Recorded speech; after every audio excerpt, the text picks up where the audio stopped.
Is it time? Yeah. Is it time? Time. Is it time?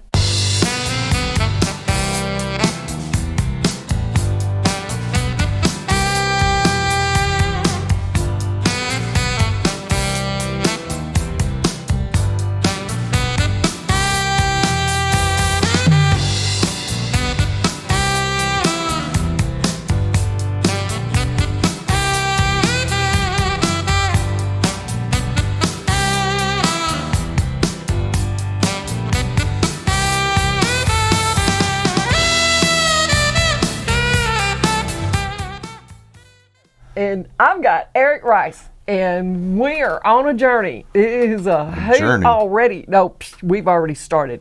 If you waiting on me, you're backing up. I've got 1 foot in the air. Let's go. We're going. Are you scolding me again? I've already made him laugh out loud in real life, so I'm gonna keep on that road. Can't help yourself, So, would you? no, this is gonna be up there with a Jim McLaughlin visit. I'm telling you. I mean, Well, I I'm hope so. strapped in, ready for the ride. Good. Let's go. All right. Oh, okay. So what you got? What you want to talk about? Yeah. Well, we have a little bit of time, so we're gonna. I just want to hit a spectrum of stuff with you. Okay. I said when you got here, and I told Rob earlier, my earliest memory of that involves you, your name. It was probably a year or two before I actually saw you play. But of course, I'm from Louisiana. You had a band ensemble called Dirty Rice, which of course, every time I saw the name of your band, I would get hungry. And that is the association, and your real last name is Rice. Yeah. And it just all played perfectly for me. But now, and I want to know about what led up to Dirty Rice, because who you are associated with is amazing. Amazing. Your long-term friendship with your bandmates, professional relationship, personal relationship, is a beautiful story. Yeah. And the two gentlemen in your incarnation now, Eric's Main Connection, EMC, my brain just goes on, it's like EMC equals. it just Equals I'm not square. I mean, thank you for finishing it for me. That's perfect. Equals I'm not square. It works. Okay, so that's perfect. I needed you to be here to finish that for me. But you're two bandmates, and you think it'd be okay if we put a picture up? Oh, sure. Flash a bit, Yeah. okay, because that's Yeah, kind of yeah, important. Is Scotty Harris and Andrew Cloutier. Yeah. It's been a fun journey. The days, the times, the weeks, the years that have led to being able to say, I know Eric Rice. Oh my gosh, I know Scotty Harris. Holy cow, I know Andrew Cloutier. And he's in multiple projects. Scotty's in multiple projects. Yep, they're you great. you have a solo career, and your career with these three, and you're all three are embarking on an amazing journey here leading up the end of January, and we'll get to that. Have a special event coming up here a week from Sunday, and we'll get to that. But what led to all of this? The history with these two gentlemen and When I moved over here, it was in '95, summer of '95, and the Fat James Band was influential in getting me involved in the scene here. wow. Because I was when I was over in Spokane, they were playing at a place that I frequented a lot and played there every Tuesday and lots of weekends and so on. And so I got to know those guys real well. So when I moved over here, Amazing gentlemen. had a good relationship with those guys, and one time Fat James's sister got sick, or his girlfriend, and when I moved over here, they took me up to Alaska 2 days after I unloaded my truck. Right on. Right on. So I went up to Alaska with Tracy Arrington and Chip Hart, and that was a good party. We played for 2 weeks solid up there. Oh man, I mean, be a So- fly on the wall. I got over here, and those guys made sure that everybody knew who I was, and that was very cool. It makes things easy. And then shortly after that, I met Andrew, and he was one of the first drummer I had over for a rehearsal. Him and Lisa Ramalia. If that doesn't make it just a little bit weird about all of this, Yeah. you know, Oh, those two guys being who they are. Talk about an electrical connection Yeah. within that circle and group of friends. And those two guys wonderful. played together in Maine when they were teenagers, and they've known each other since then. And you are And- from the Northeast. I'm from the Northwest. I was raised in Spokane, Washington. Oh, okay. Yeah, you didn't So know that? they are your main They're my connection, main and they are connection. each other's main connection. I couldn't help myself when I thought of it. I went, "Oh, that's kind of cool." Well, for Let's some do reason, that. I had you as all three of you having that main connection, but Nope. they are your main connection. My main connection to a freight train groove. Oh, right on. Nice finish tagline to tail into I put that. that in one of my promo things. Couldn't help myself. Nice. I do enjoy that CD. Yeah. And And then Scotty, you know, I didn't really hang with him a whole bunch because he was a sax player and the best. He has, and I think, you know, his technical ability on the thing was remarkable, and he knows music left and right. He was the music director for Lee Oscar's band when him and Lisa and Andrew were all three in the band together with him. wow. And Talk about a little piece of music history. I'm Yeah, just and learning. he, See, I'm still a student. I'm so he still knows such his, a novice. he knows his stuff when it comes to music, and the coolest thing that he knows is the importance of how important the song is, and how little your ego matters. And when you play something, you just dedicate yourself to telling that story. And if something flashy comes along that fits, play it. But if not, then just play the song. And that's what Scotty does. When he played sax, he'd do these solos that people could hum along to if they wanted to. And that's important because it gives you an idea on how to identify with the people that you're playing for, how to make them feel certain things. So he's remarkable at that, and it shows through in his bass too. He's become one of the most remarkable bass players I've ever played with, and every time we play together, he gets better, which makes me do the same thing. Oh, You know what? And those two guys that are like I said, it is a beautiful thing seeing this relationship between the three of y'all, on the personal level, the professional level. It's just awesome. Yeah, I've done hundreds of gigs with Andrew over the past 25 years. Took him up to Ketchikan, Alaska with me a couple times. Boy, a lot of those parties we don't remember, but that's probably not a bad thing. Well, maybe not. The mind doesn't remember, but the soul does, and the heart does. We had a lot of fun playing, and he was always rock solid. If you wanted something to happen, boom, it happened. He plays the song. And that's what the three of us do when we get together. We sit there and tell a story, and it's three guys having a conversation instead of, you know, sometimes it sounds like we get up on stage and argue. Well, but these three guys, we don't do that.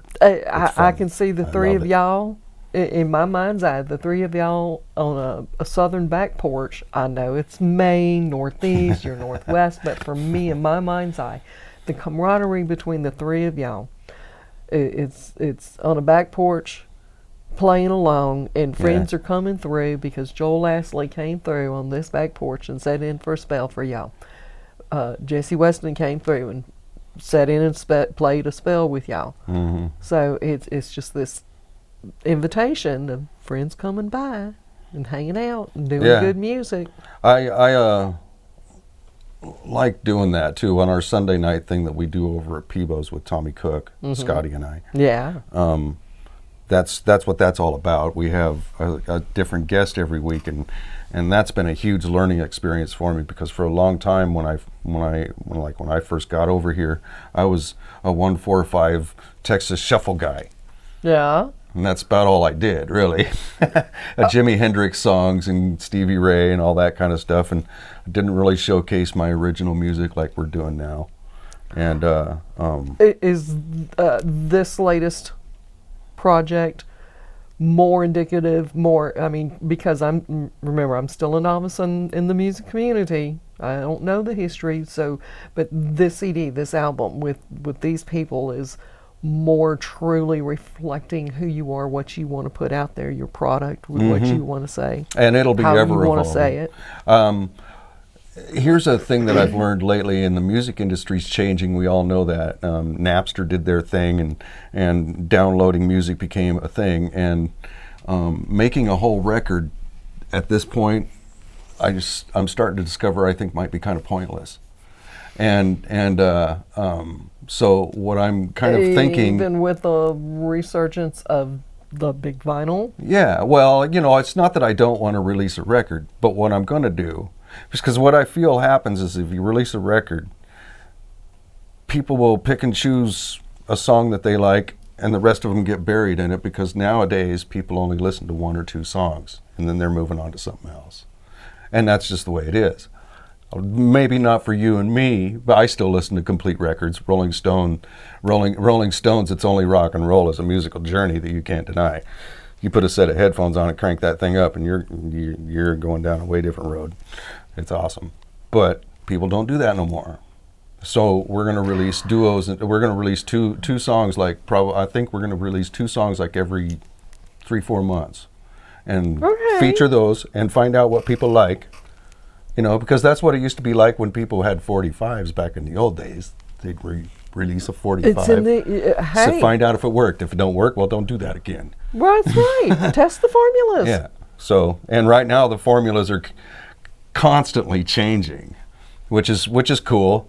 And Be a formula setter. Yeah.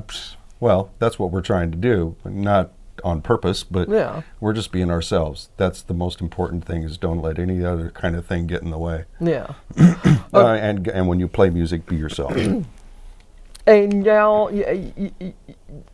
knowing that you're not only your own this project of you, Scotty, and Andre, but other projects that you're involved in, y'all make it fun.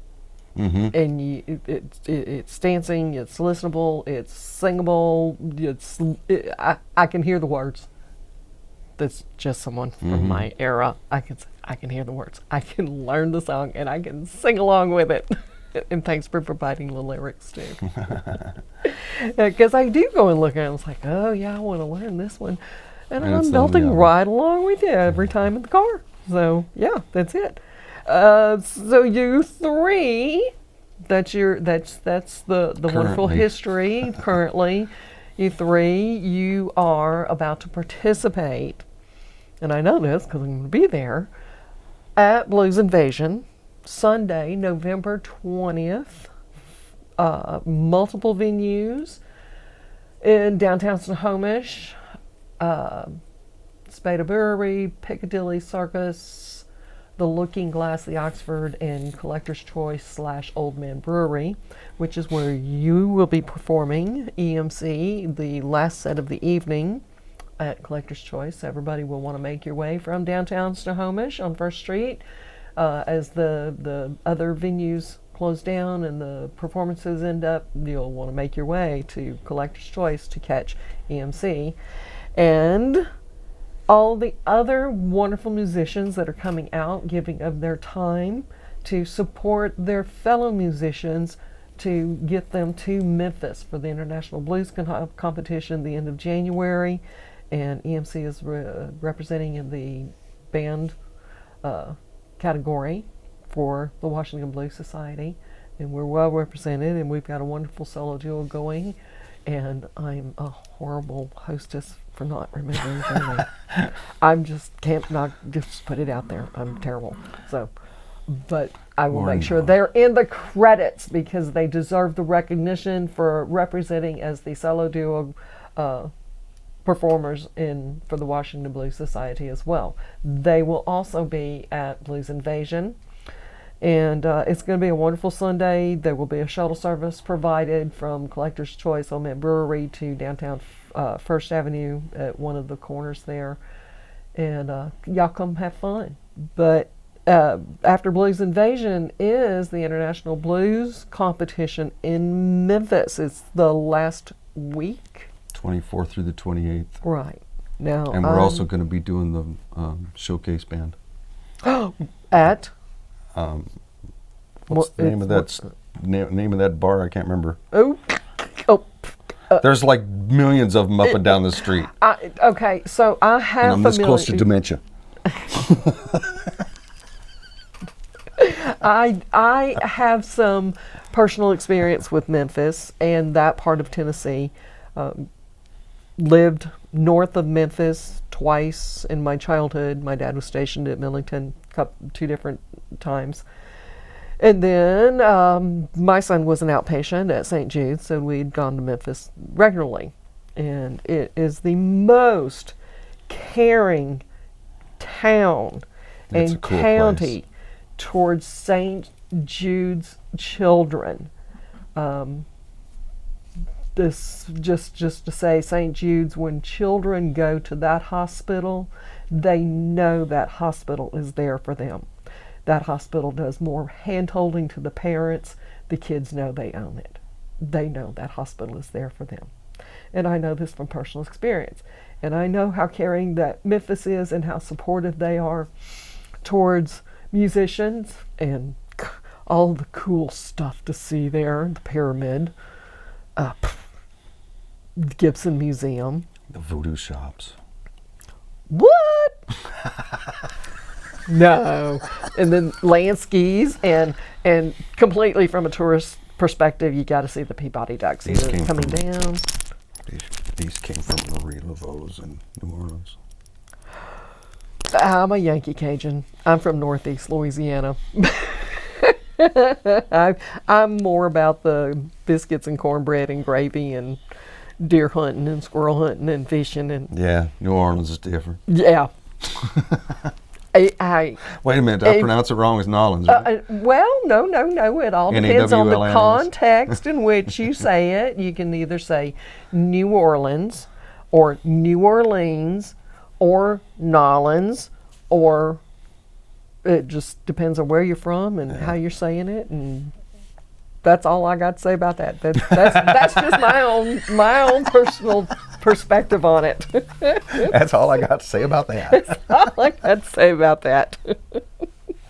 Wasn't it the little girl that Lily Tomlin was when she played and when she was on the big huge rocking chair? I remember that. That's all I got to say about that. Oh, that was the telephone operator with a snorting laugh, and I do recall. If this is okay, I do recall seeing on Facebook that you and your beloved 29 years. Yeah. That is. Thank you for the healthy comment.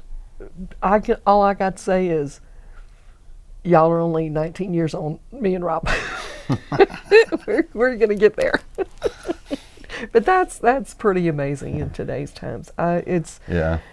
That is absolutely a wonderful thing that happens. And you two were such good friends, as well as, it's clear how much you two love each other, and proud parents, and it's awesome. There were a lot of things that Wendy and I had to change about our families. Okay. A lot of alcoholism. No. And so on and so forth, and marriages that didn't last long. Well, so we weren't going to do that to our kids. Right Dylan was on. born when Wendy and I had been into our marriage for 2 years, right on. and we made that decision both times to Right have on. both of our kids, and they're great kids. Wendy and I have done quite well together for being together so long. Everybody has their ups and downs. Sure. So what? You never grow if you don't have those. Truer words ever spoken. Mm-hmm. Layers peeled away, and by golly, it's a wonderful journey. Oh my God, I didn't think of half the things that But you are going to sing a couple of songs this evening. Am I? Yeah. No, Well, I brought that thing. it's really pretty too. Yeah. It's really shiny and pretty, but I love it's called a resonator kind of guitar, right? Okay. That's exactly what it's called. I love the sound of a resonator guitar. Mm-hmm. And was this what you were playing at the studio at Blues Walk? Okay. Yeah. I got that from the one. Polly has that thing for Nicaragua over at Bevo's every year, Yes. and she has an auction and so on and so forth, and silent auction, and that used to be Ham Bones. No. Yeah. All the way back east again, Hambone. It wasn't nearly as clean as it is now, and the only reason it's clean as it is now is because when I redid it, he put some pickups in there and had some tape in the different spots, and of course my OCD wouldn't let that go, so I had to clean the whole thing down to My inner down to OCD metal. honors your OCD. And I put a resonator pickup in it. I do all sorts of stuff to my guitars. Anything needs to be done. If I got some kind of idea, I do all of it.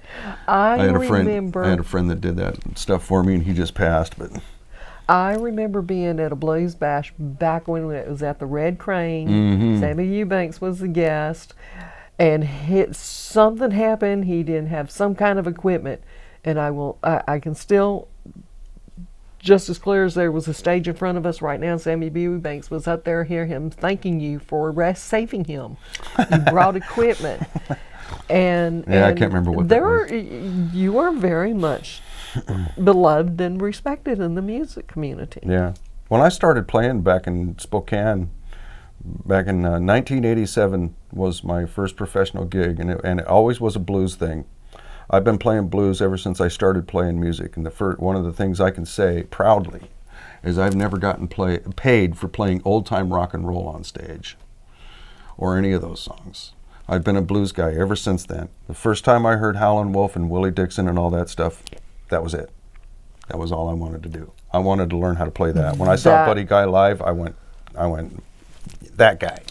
Yeah. And so when I started on that journey, I didn't look back. So I worked with Yo's band in Spokane we were called Yo and the Cats, and I've got a picture we're going to put up for that.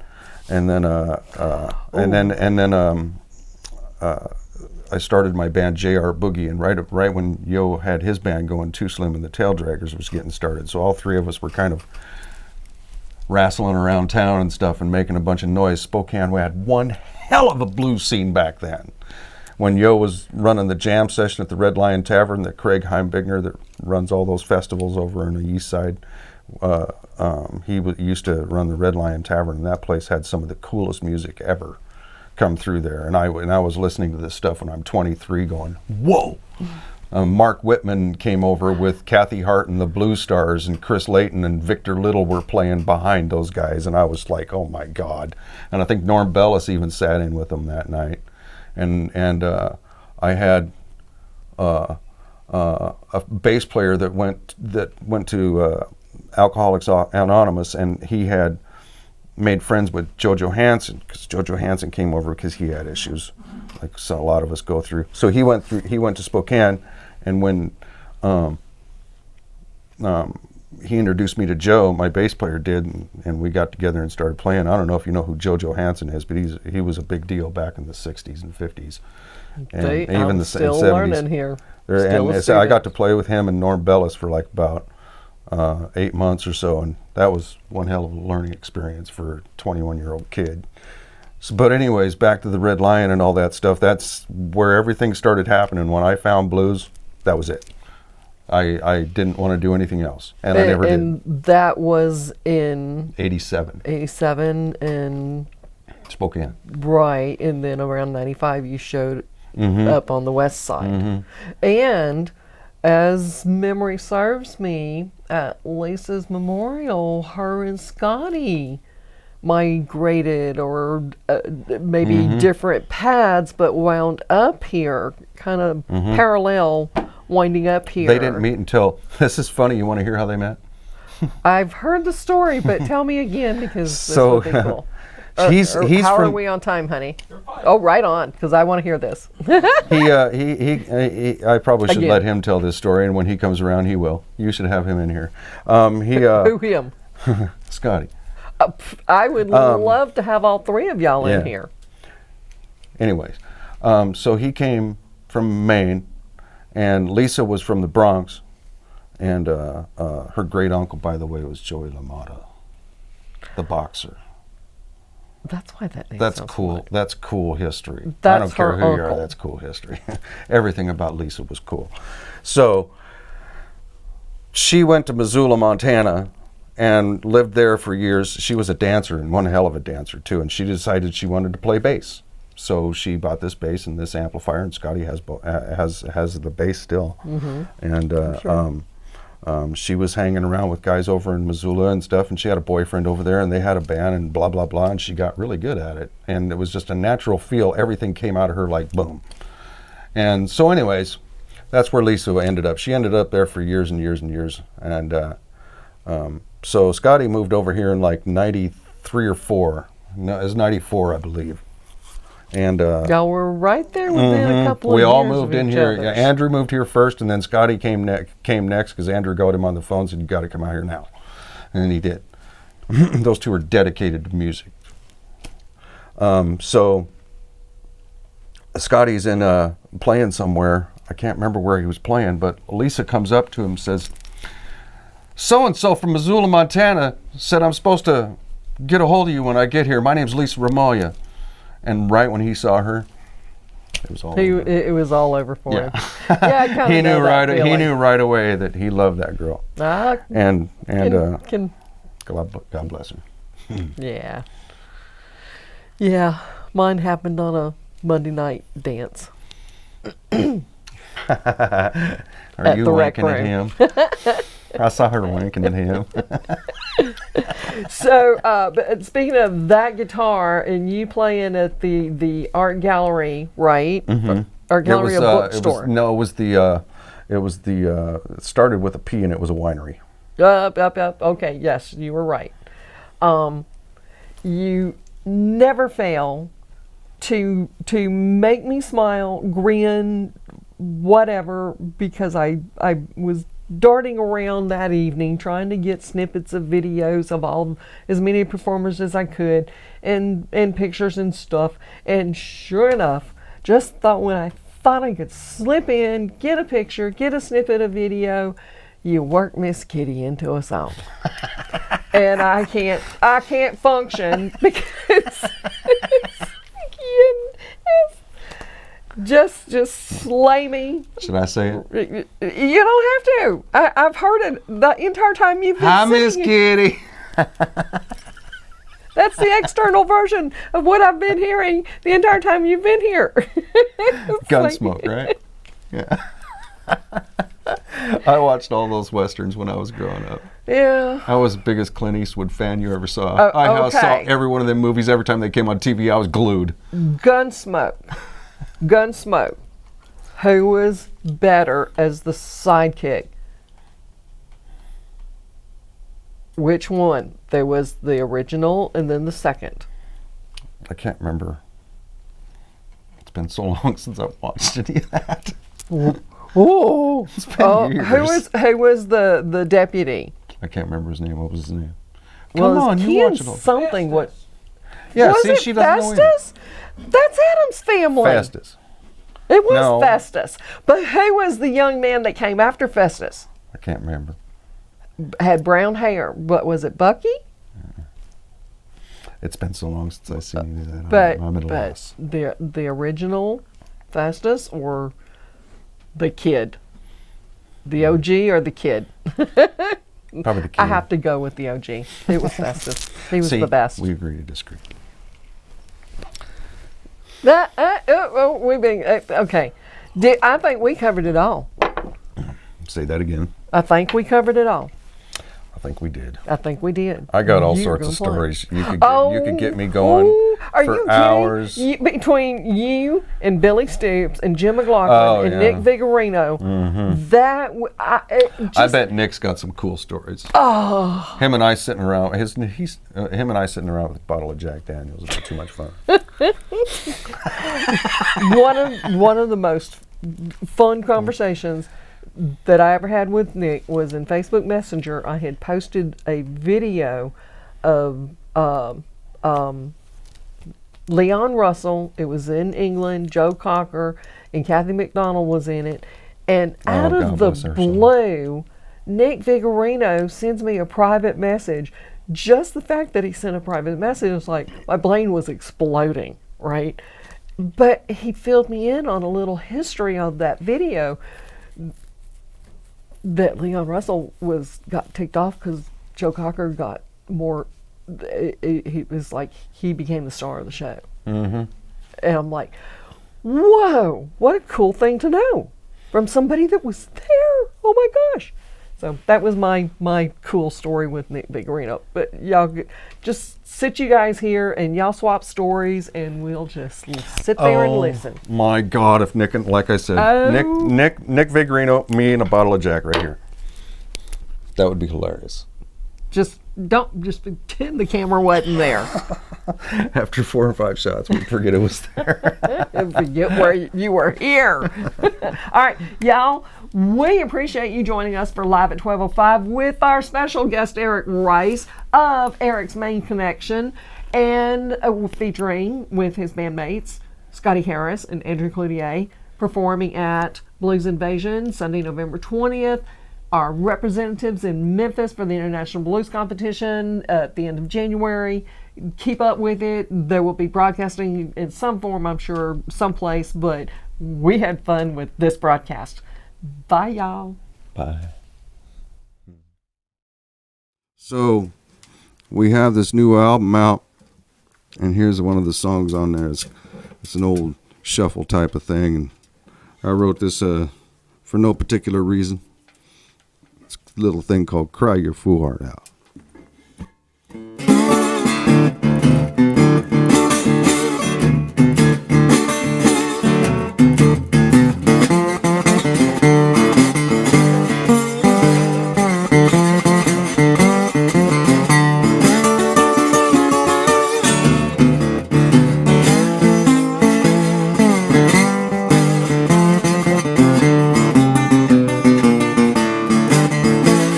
You left me at the door. I cried all night and day. Wanna love you, baby. How long I just can't say. Crying time is over. Too late, I have my doubt. I said, going home, I'm through. Cry your fool heart out. You died of my nose. Call me on the phone. Once love you, baby, but now I've moved on. The crying time is over. What too late, I have my down. Go on home, I'm through. Cry your fool heart out. Cry your fool heart out. Cry your fool heart out. Cry your fool heart out. Cry your fool heart out. I said I'm going home, I'm through. Cry your fool heart out. That's right.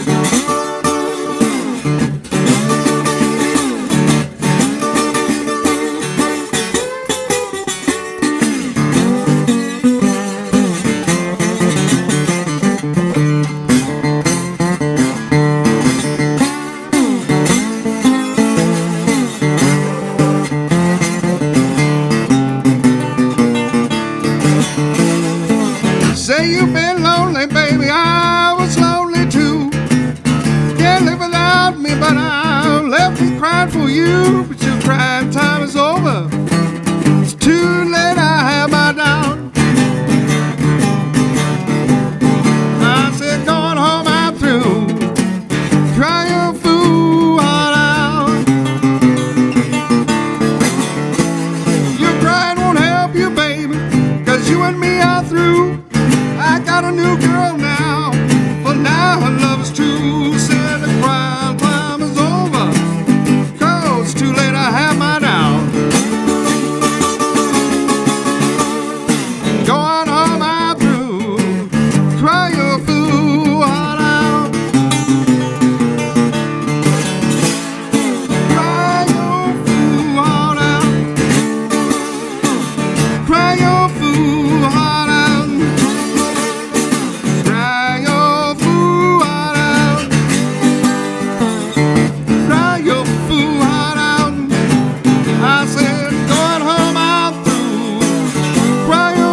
Yes, sir. 4 or 5 years ago, Scotty Harris and I put out another album. Had, I think, probably half the population of blues musicians in Seattle playing on it. And on this particular one, we had Pete the Beat used to play with the Charles White Band back in the day, Pioneer Square days, and David Brewer and so on. Here's a little thing that we did, and we recorded on the Rock My Blues Away record. So you want a chance, we'll flash the website on the screen for you so you can see it. And with all the music you'll find right there, with my name all over it.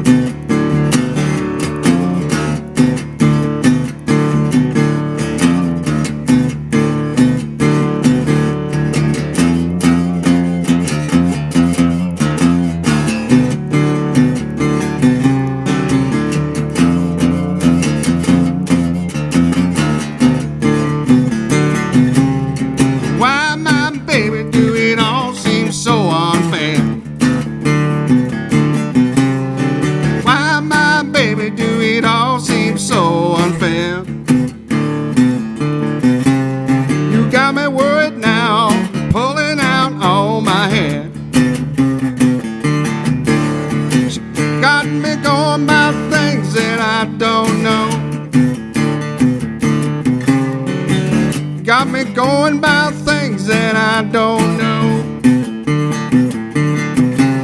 She got me going, I'll be running out the door.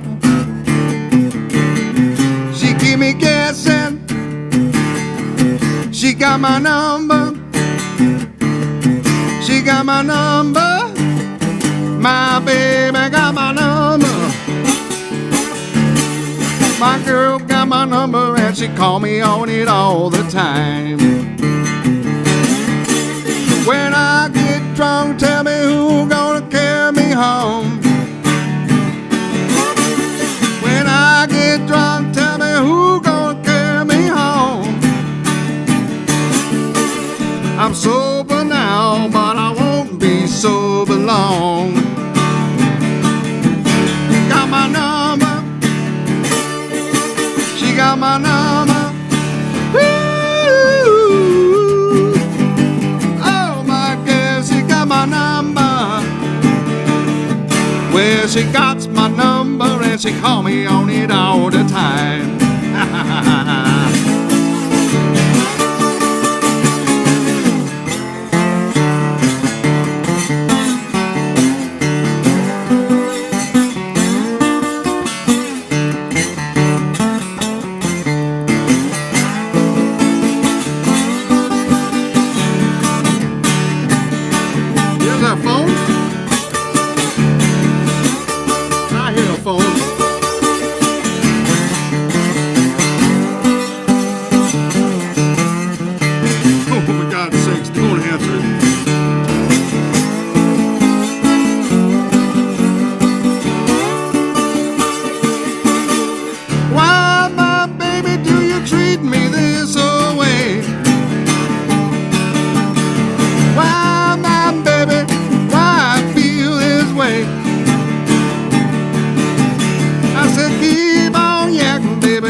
She got my number and she call me on it all the time.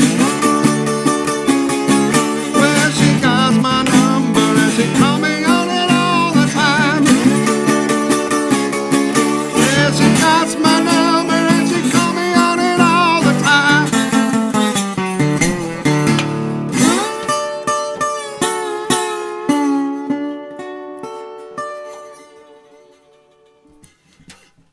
Like that?